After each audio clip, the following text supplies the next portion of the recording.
Here. No, I don't want to. I don't care what you want. You are going to school whether you like it or not. I don't feel well. There's nothing wrong with you. How do you know you're not a doctor? I've had enough of this, all right? I'm sick of it. Now, you take this bag. Here. No! I'm giving you one last chance. You can't make me. Oh, yes, I can. Leanne wouldn't make me. Well, Leanne's not here. Why not? You know why not? Because she's gone away for a while. Because of you, because you're a stupid alcoholic. Don't you ever speak to me like that! She hates you and so do I! Simon, just wait. I did Buzz. He hates me. He doesn't. He's just told me. Yeah, he's upset. Oh, really? Tell me about it. We all are. Look, don't do that. I didn't want any of this to happen. Oh, so you thought you could just carry on and no one would get hurt? No, of course I didn't. No, you could have persuaded Leanne to stay. I couldn't. She would have forgiven you like you did her. No, I couldn't, Dad, because I wanted her to leave. What?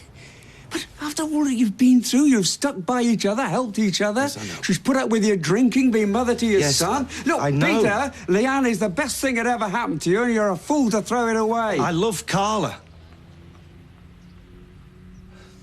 You know, I wish that I didn't, but I do. You know, I wish things hadn't happened the way that they did. But what was I supposed to do? Just carry on lying? Say that I'd made a big mistake and everything was fine, and when deep down, I know that I want to be with her. Then you better go to her. She'll need you in court today. What about Simon? I'll deal with Simon, don't worry. Thanks, Dad. Will you tell him I'm sorry for shouting at him? Amy, do you want an apple in your lunchbox? I want sweets. No. Why not? Because you've had more than enough sweets for 1 week, young lady. Morning, Princess. Morning, Daddy. Why don't you go and get your rucksack, because Daddy might have put a present in it for you. Yay! Hey, it's not sweets, is it? It's a hair clip. Well, that's okay.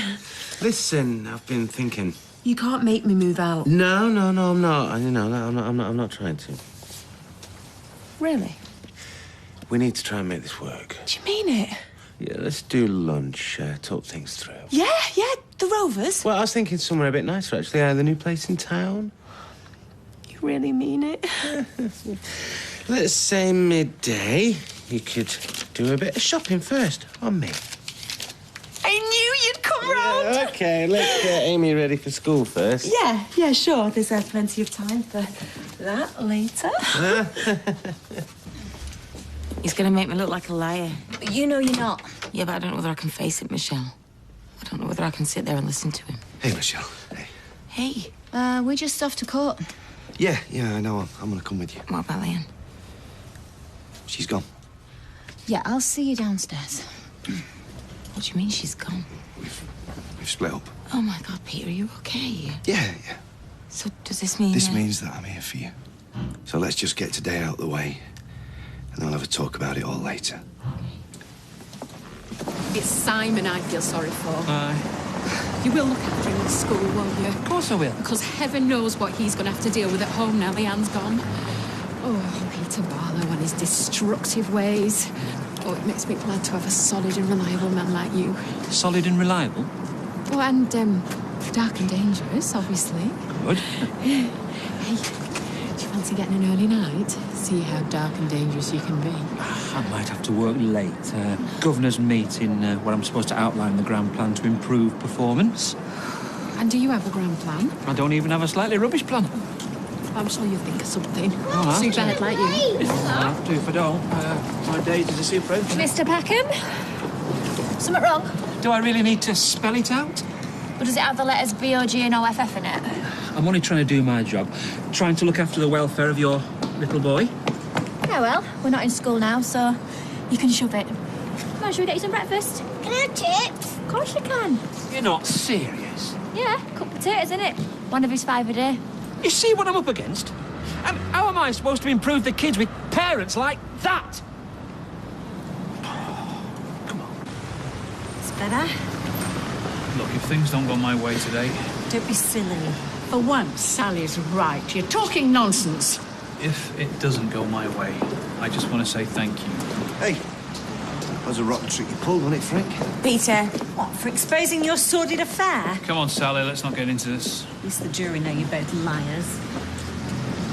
Ignore it. Please don't sit together. You'll be helping the prosecution if you do. What? What a nightmare. Michelle's still parking the car.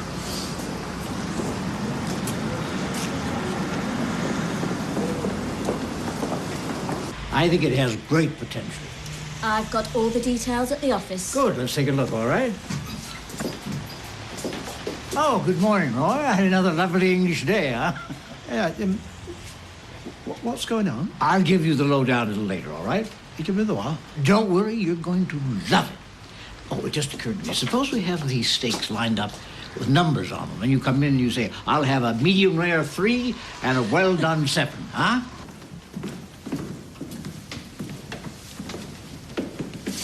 If you could read from the card. I do solemnly, sincerely and truly declare and affirm that the evidence I shall give will be the truth, the whole truth, and nothing but the truth.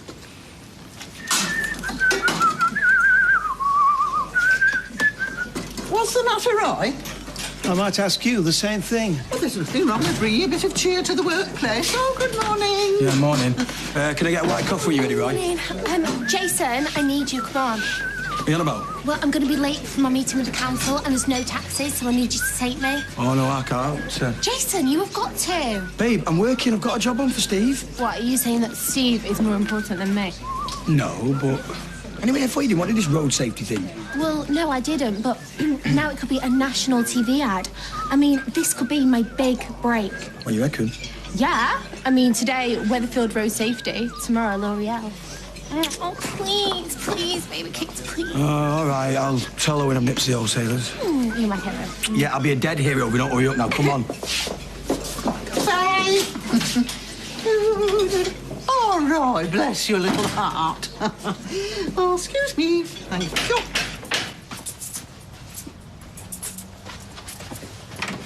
Where have you been? I'm only 10 minutes late. That's early for a builder. Well, time is of the essence. Now, are you sure you want me to do this? Absolutely. Because your missus is going to go bonkers. Firstly, she's only my missus until I get an annulment. And secondly, I am desperate. All right, on your head be it. Oh, hello. Something's going on, Hayley. Oh, maybe she's just in a good mood, eh? Well, good morning, my angel. How did it go? Oh, really well indeed. Roy, Hayley, would you please sit down here for a second? Thank you. What for? Just sit down, Roy.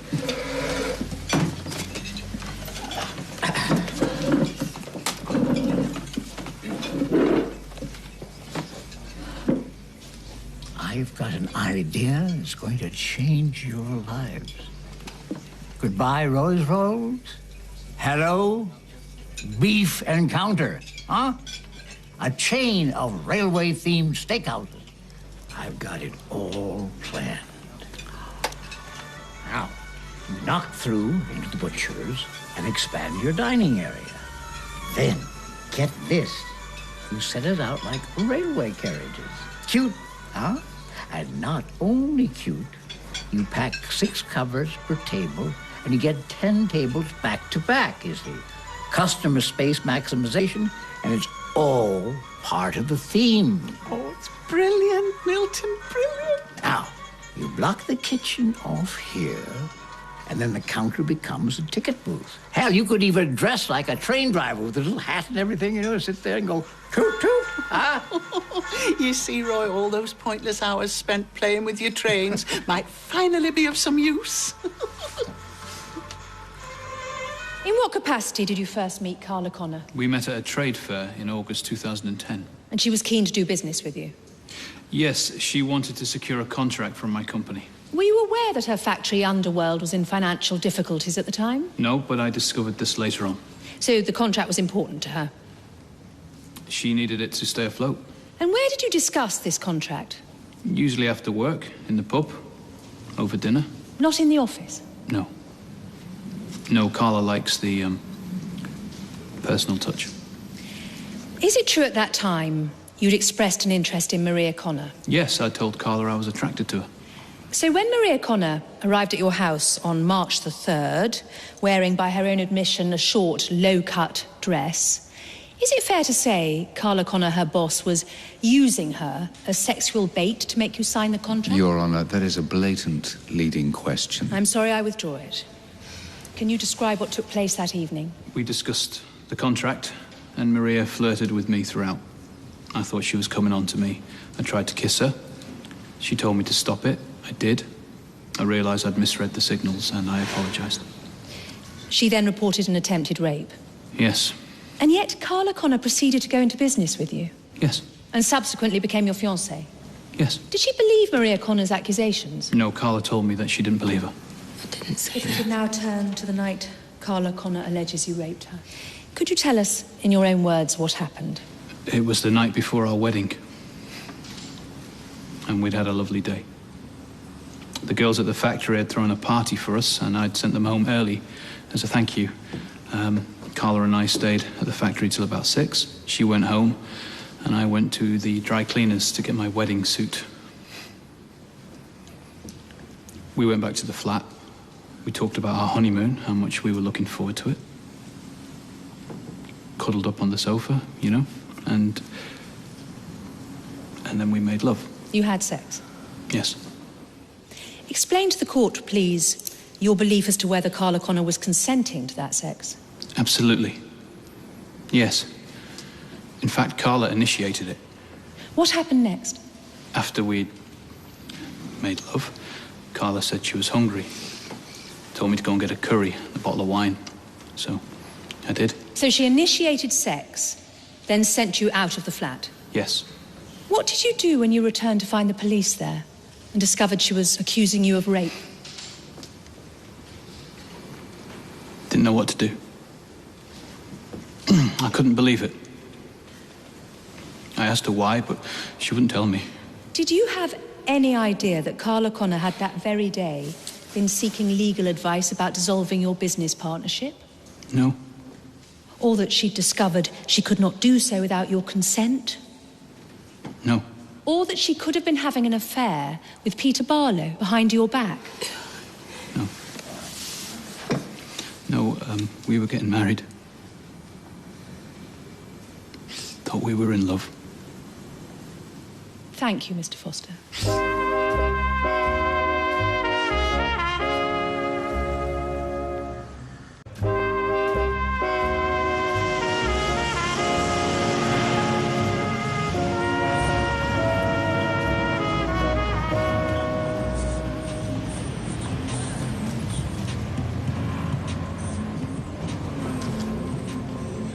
Steve, it's me. You did say 12, didn't you? Anyway, you're probably on your way, so, I'll see you soon.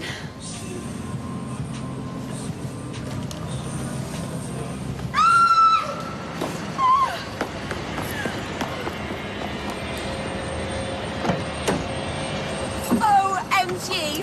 Celebsville, here I come. You got it? Yes! I'm gonna be like Kate Moss in a cycling helmet. Babe, that's great. Come here. Oh, babe, it's a shame you can't come with me. You look totes hot in a high-vis vest. Yeah, well, I've already got a job. Flame me now. Look at the time. Owen's going to kill me. Right, babe. Signal, mirror, manoeuvre, and watch out for cyclists. Oh. You paint the night in question as a blissful one. With you, the innocent husband-to-be, having consensual sex with your fiancée and then nipping out for a curry. That's right. Yeah, there were no arguments, no disagreements between you and Carla Connor? No. No, and you didn't leave the factory before 6 p.m.? No. How then do you explain the fact that someone saw you speeding away from the factory in a rage about 4 p.m.? I wasn't. And that a concerned Mr. Barlow went into the factory, found Carla Connor, who explained that she just called off the wedding? It's not true. Peter Barlow is lying. Oh, you know, like he was lying about the confession. You know, that night you told him that you gave Carla Connor what she deserved. Yes. Why would Peter Barlow lie? Because he's sleeping with Carla. Mr. Barlow denies having an affair whilst you were engaged. He would, wouldn't he? Oh, you thought they were having an affair behind your back? Yes. Yes, and that she wanted to be with him and not you.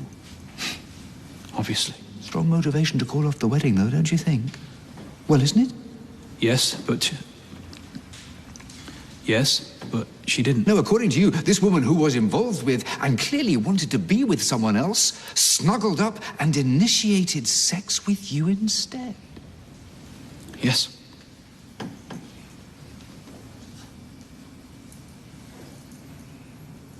Evidence shows bruises to the wrists and neck consistent with the use of extreme force. How do you explain this?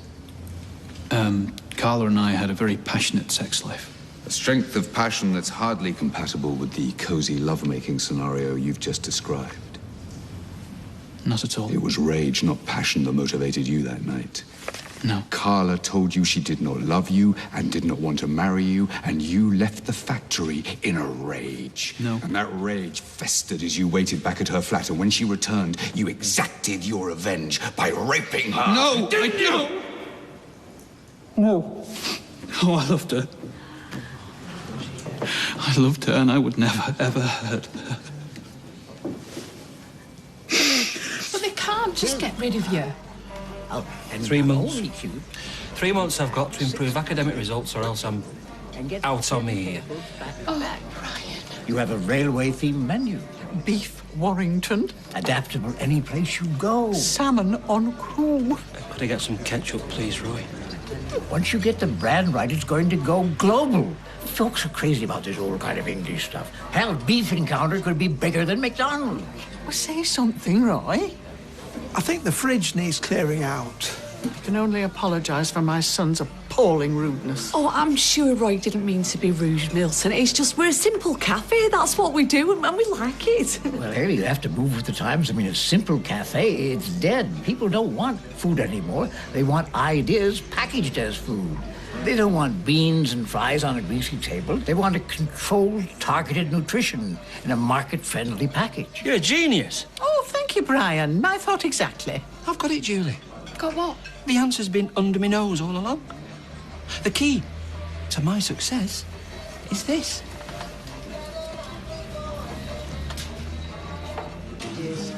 One who is gullible with handles, perhaps. Oh, it's flipping cryptic. I can't do cryptic. Neither can I. Ask me a straight question and I'll give you a straight answer. Right, all done. Where's my cash? Now, that's what I call a straight question. Cheers. Sorry it took a bit longer than I thought. Jason got stuck at the wholesalers. It's all right. She who must not be obeyed isn't back yet. Mug! Hey, I wish I was there. I could see her face. What's going on? What do you think you're playing at? Oh, my God, Tracy, I am so sorry. I waited an hour for you. I was snowed under at streetcars, and then I just completely forgot. I've only just got here. But I called you 3 times. I left my phone at home. You idiot. Oh, I am an idiot. Oh, I'm sorry. Will you forgive me? Why don't you go home, open a bottle of wine, and then I'll make it up to you. Do you promise? You could even wait upstairs for me. Right, well, I might even have a surprise for you. I'll have a surprise for you and all. There is no doubt that on the evening of the 19th of September 2011, Carla Connor had sexual intercourse with Frank Foster. The questions for you to resolve are whether you are sure that 1, she did not consent to that act, and 2, Mr. Foster did not reasonably believe she consented to that act. Now, the prosecution's case hinges on the evidence of Carla Connor and Mr. Peter Barlow. The defendant claims Mr. Barlow has fabricated his evidence because he is the sexual partner of Mrs. Connor. You must decide whether you believe their evidence or not. You should consider only the evidence given and ignore the outburst in court yesterday. Cases such as these stir emotions on both sides, and supporters are often deeply affected by what they see and hear. But it is only your assessment of the sworn evidence in this case that should determine your verdict.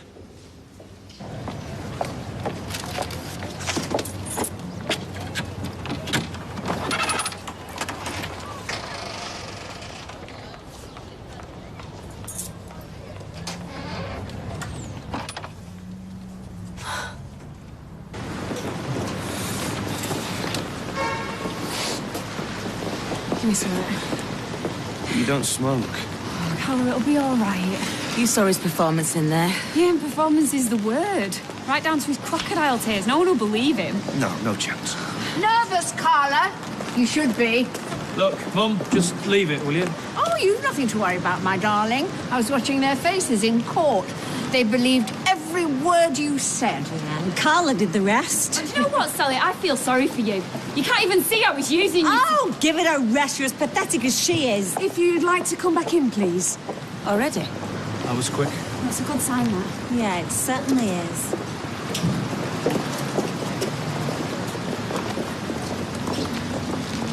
Enjoy your last moments of freedom, Frank. What the hell is this? It's a wall. Duh. I know it's a wall. What's it doing there? How am I supposed to get to the kitchen? Ah, well, you're not, you think.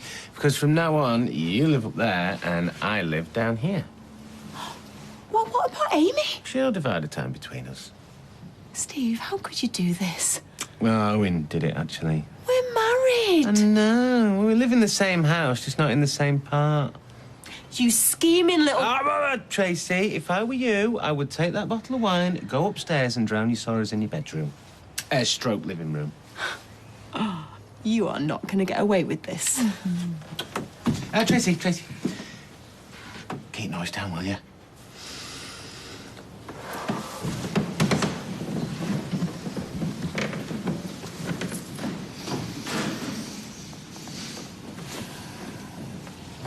Would the foreman of the jury please stand?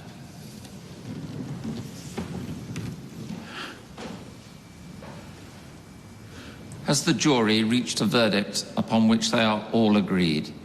We have. Coronation Street continues in half an hour.